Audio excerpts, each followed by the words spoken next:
हाय parents, ये video आज मैं बना रहा हूँ जो है कि सोशल गैदरिंग में अगर बच्चा बहुत ज़्यादा मेल्टडाउन्स दिखाता है। कई बार पेरेंट्स कहते हैं कि सर हमें ना बहुत ज़्यादा ह्यूमिलिएशन हो जाती है एंड हमें कहीं ना कहीं बीच में से ही पार्टीज के या फिर इनफैक्ट अगर वो ऐसी सिचुएशन जो वो अवॉइड कर सकते हैं वो बीच में से निकल आते हैं। मगर अगर यही टैंट्रम सपोज एयरपोर्ट में या फिर रेलवे स्टेशन में हो गए तो वो कहते हैं सर हमारे लिए बहुत ज़्यादा मुश्किल हो जाता है। तो पेरेंट्स इस वीडियो में ना बेसिकली अगेन मैं आप लोगों से दो चीजें डिस्कस करूंगा। एक, बच्चा कर क्यों रहा है, जो मुझे लगता है कि ये रीजंस हो सकते हैं। सेकेंडली, अगर कर रहा है और अगर हमें रीजंस पता है एज अ पेरेंट अगर आपको पता है तो उसको अवॉइड कैसे कर सकते हैं। तो चलिए अब हम ये जो सेकेंड पार्ट है अपने वीडियो का जहाँ पे सोशली बच्चे का मेल्टडाउन कैसे कंट्रोल करें उसको डिस्कस करते हैं। पहले ना मैं आप लोगों को बताऊंगा कि आप लोगों को एक्चुअली ऑटिज्म की डेफिनेशन एग्जैक्टली पता होनी चाहिए और इनफैक्ट होगी भी। उस डेफिनेशन में से ना मैं दो पॉइंट्स निकालूंगा। एक, ऑटिज्म में ट्रांजिशनल प्रॉब्लम्स बहुत ज़्यादा होती हैं, उनको एक चीज़ से दूसरी चीज़ में ट्रांजिट करना मुश्किल है, जो कि मैंने अपनी पहली वीडियो में भी आपको बताया है। और सेकेंडली, वो सोशली अलूफ रहना चाहते हैं, लाइक सोशली वो चाहते हैं कि मैं किसी के साथ मिंगल अप ना करूं। अब प्रॉब्लम ये होती है कि जब आप सोसाइटी में जाते हैं ये दो चीजें ही बेसिकली सबसे ज्यादा आपका बच्चा फेस कर रहा होता है एंड ऑटिज्म में ये दो चीजें हैंडल करना बहुत ज्यादा मुश्किल है बच्चों के लिए। तो अगर आपका बच्चा इन दो रीजंस की वजह से कर रहा है, आपको लग रहा है कि वो ट्रांजिशनल प्रॉब्लम्स हैं, उसको एक जगह से दूसरी जगह लेके जाना ही मुश्किल है, तो डेफिनेटली आगे मैं आपको बताऊंगा कि क्या करना है। और सेकेंडली, अगर आपको लगता है कि वो बेसिकली किसी के साथ आप हाई हेलो करवा रहे हैं उसको, या फिर किसी कोई उसको गोदी में ले रहा है और वहां पे वो बहुत ज्यादा इरिटेट हो रहा है, तो that is again for the social aloofness. तो आपको पता होना चाहिए ये चीजें कि ऑटिज्म में ये बहुत बहुत कॉमन है। तीसरी चीज जो होती है वो ये होती है कि सेंसरी ओवरलोड। अगेन मैंने पहली वीडियो में भी आपको बताया था कि अगर बच्चे का सेंसरी ओवरलोड है तो हम उसको कैसे कंट्रोल कर सकते हैं। वेल सेंसरी ओवरलोड को घर पे कंट्रोल करना आसान है बिकॉज वो एनवायरनमेंट पेरेंट्स आपके कंट्रोल में है। तो अगर कोई चीज अगर आपको लगता है कि सर्टन म्यूजिक है या सर्टन बर्तन धुल रहे हैं तो उसकी आवाज से हो रहा है, तो आप कहीं ना कहीं वो अवॉइड कर सकते हो। लेकिन आप सोशल गैदरिंग में या सोसाइटी में कैसे अवॉइड करेंगे तो वो भी हम डिस्कस करेंगे उस चीज को। एंड फोर्थ चीज है एंग्जाइटी। अगेन रीजंस वही है एंग्जाइटी के। प्रॉब्लम यह है कि वहां पे भी घर पे भी एंग्जाइटी को कंट्रोल करना इजी है, मगर सोशली एंग्जाइटी को कैसे रिड्यूस किया जाए वो मैं आप लोगों को बताऊंगा। पांचवा एंड सबसे कॉमन कि पेरेंट्स कहते हैं सर हम मॉल में गए, कहीं गए, उसको कोई चीज दिख गई, अब मैं हर चीज तो लेके नहीं दे सकता उसको, वो उसको देखेगा एंड वो बिल्कुल फैल जाएगा कि मुझे वो चीज चाहिए ही चाहिए। तो ये कॉमन चीजें हैं जिसकी वजह से नॉर्मली आप देखते हैं कि सोसाइटी में या सोशलाइजेशन में बच्चा मेल्टडाउन दिखाता है। तो चलिए अब हम डिस्कस करते हैं एक एक पॉइंट को डिटेल में, और मैं ट्राई करूंगा आपकी हेल्प करने की कि आप इस बिहेवियर्स को कैसे सोशली रिड्यूस कर सकते हैं। ट्रांजिशनल प्रॉब्लम्स अगेन मैं बता चुका हूं आपको। इनफैक्ट ट्रांजिशनल प्रॉब्लम्स के साथ मैं ये भी बोलूंगा कि जहाँ पे सोशल अवॉइडेंस, दोनों को हम मिंगल अप करके चीजों को लेते हैं। यहाँ पे ट्रांजिशनल प्रॉब्लम्स के लिए मुझे लगता है कि आपके लिए विजुअल, जैसे कि हमने पहले भी बोला था कि विजुअल कार्ड्स बहुत इंपॉर्टेंट हैं या फिर वर्बल क्यूज बहुत इंपॉर्टेंट है और साइन लैंग्वेजेस बहुत ज़्यादा इंपॉर्टेंट है depending upon the level of your child. तो आप अपने बिहेवियर थेरेपिस्ट के पास जाइए, उनको बोलिए कि वो प्रॉपर से एक बुक बना के दें जिसे हम पेक्स कहते हैं, पिक्चर एक्सचेंज कम्युनिकेशन स्किल्स, जिसके थ्रू बच्चा थोड़ा सा कम्युनिकेट करना स्टार्ट करे एंड इनफैक्ट आप भी बच्चे के साथ कम्युनिकेट करना स्टार्ट करें एंड उस बच्चे को पहले से ही आप प्रिपेयर करें कि हमने यहाँ जाना है, ये करना है, इसके बाद यहाँ, and then we will come back. तो इससे ट्रांजिशनल प्रॉब्लम्स बहुत कम होती हैं। तो अगर ट्रांजिशंस की वजह से सोसाइटी या सोशल गैदरिंग में प्रॉब्लम आ रही है तो आप बहुत ज़्यादा क्यूज को यूज़ करिए, और आपका बच्चा विजुअली बहुत अच्छा लर्नर है तो वो इस क्यूज को समझेगा। और पेरेंट्स, आप एक दिन में ये रिजल्ट नहीं देख सकते, और ये नहीं है कि अगर 2 दिन सक्सेसफुल नहीं हुआ तो आपने बिल्कुल छोड़ दिया कि अरे ये तो बकवास चीज है।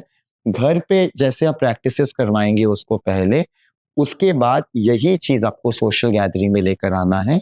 तो आप देखेंगे कि विद प्रॉपर प्रैक्टिस ये चीज़ों से आपके बच्चे के इनफैक्ट सोशल गैदरिंग में भी टैंट्रम्स बहुत कम होंगे। अब सोशल गैदरिंग में जैसे मैंने बोला था कि ऑटिज़्म में सोशल अलोफनेस बहुत ज़्यादा होती है, तो ना आप ट्राई करिए कि उसको ग्रुप्स में डालने के लिए 2-2, 3-3, 4-4 बच्चों के ग्रुप्स में, वो ग्रुप जहाँ पे आपके बच्चे के आईक्यू के लेवल के ही सारे बच्चे हों, जो कि हर मतलब कई थेरेपी सेंटर्स में आप देख सकते हैं कि ऐसे ग्रुप्स या कई फिजिकल ग्रुप्स या कई ग्रुप्स होते हैं, तो आप अपने बच्चे को ग्रुप सेशन में ज़रूर डालिए।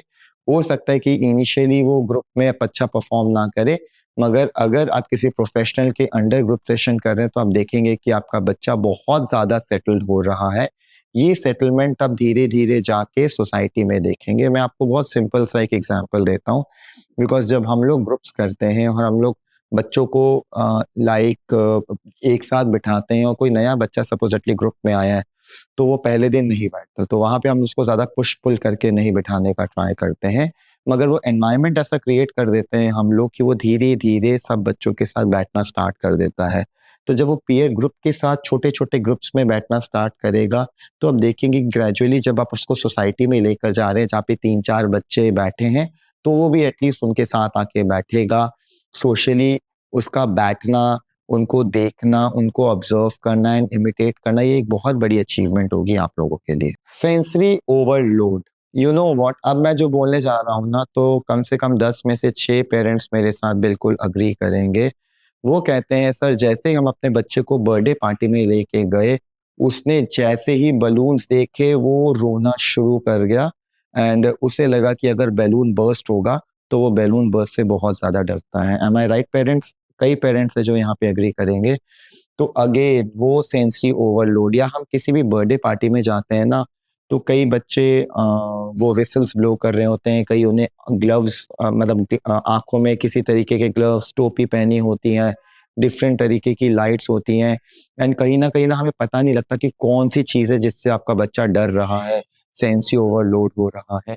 तो इस केस में ना अगेन ये जो बर्थडे पार्टीज़ या सोशल गैदरिंग्स है जहाँ पे डीजे-वीजे चल रहा है, बहुत ज़्यादा पब्लिक होती है, ये ना एक दिन में प्रॉब्लम सॉर्ट आउट नहीं हो सकती। तो सपोज़िटली अगर आपको लगता है कि balloon is a biggest problem जो जिसकी वजह से वो पार्टी में नहीं जा रहा, घर पे आइए, उसको डिसेंसिटाइज़ करिए, ढेर सारे बलून्स करिए, ट्राई करिए 1-2 बलून्स बीच में बर्स्ट करने का और ये अगेन एक दिन में नहीं होगा, इट विल टेक टाइम। और अगर आपको लगता है कि फ्लैशी लाइट्स उसको प्रॉब्लम क्रिएट कर रही हैं, तो आप घर पे एक ऐसा एनवायरनमेंट बनाइए, फ्लैशी लाइट्स करिए, अगर व्हिसल्स हैं, तो अगेन घर पे आप उसको प्रिपेयर करिए। तो आप देखिए कि कौन-सी चीज़ है जिससे वो बहुत ज़्यादा डर रहा है या उसको सेंसरी ओवरलोड हो रहा है, तो उसको डिसेंसिटाइज़ करिए पहले आप घर पे।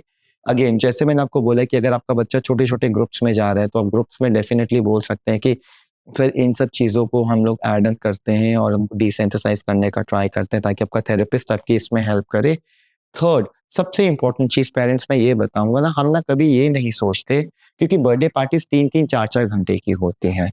आप ना जब बर्थडे पार्टीज़ में बच्चे को लेके जाना स्टार्ट करें ना, तो कभी भी 4-4 2-2 घंटे के लिए मत लेके जाइए।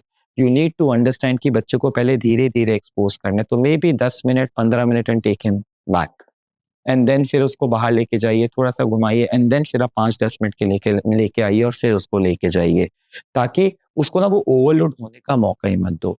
ट्रस्ट मी, अगर आप ये वाला फ़ॉर्मूला यूज़ करेंगे ना, तो विद इन अ ईयर और सो आप देखेंगे कि आपका बच्चा ग्रुप सेशंस में, बर्थडे पार्टीज़ में बहुत कंफर्टेबल हो गया। यही चीज़ मैं मॉल्स के लिए भी बोलूँगा, अगर आपको लगता है कि कोई सर्टेन चीज़ है जिसकी वजह से आपका बच्चा बिल्कुल अटक जाता है, तो यहाँ पे गलती हमसे ये होती है कि हम सीधा 4-4 घंटे के लिए मॉल घूमने चले जाते हैं। तो मैं पेरेंट्स को बोलता हूँ आपके घर के आस-पास में जो भी बड़ी शॉप्स या डिपार्टमेंटल स्टोर्स या फिर मॉल्स हैं, वहाँ पे ना आप 10-10 मिनट्स के साथ स्टार्ट करिए कि आप अपने बच्चे का हाथ पकड़िए, सिर्फ 10 मिनट के लिए एक राउंड लगाया, अपने आप वापस आ गए। फिर 2 दिन के बाद फिर लेके जाइए, आप 15 मिनट का राउंड लगाया, फिर वापस आ गए।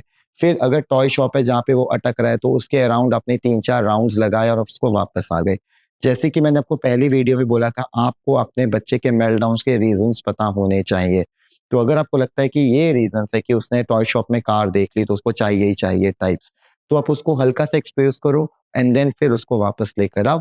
धीरे-धीरे वो चीज़ों को अडॉप्ट करेगा एंड देन आप देखेंगे कि विद इन अ 6 मंथ्स और ईयर आपका बच्चा मॉल में जाके सेटल है। और अगर उसको कोई डिमांड करनी है, तो आप उनको बोल सकते हैं कि look you want a toy, ये रहा आपका टॉय, हम घर से ऑलरेडी कार लेकर आए हैं, तो आप इसके साथ प्ले करो एंड धीरे-धीरे आप देखेंगे ये एक दिन में नहीं होगा पेरेंट्स। तो मगर अगर आप मेरी बात मानेंगे और ग्रेजुअली करेंगे तो डेफिनिटली आप अपने बच्चे में रिजल्ट्स देखेंगे ही देखेंगे। सो 2 चीज़ें जिसके बाद मैं अपनी वीडियो एंड करूँगा।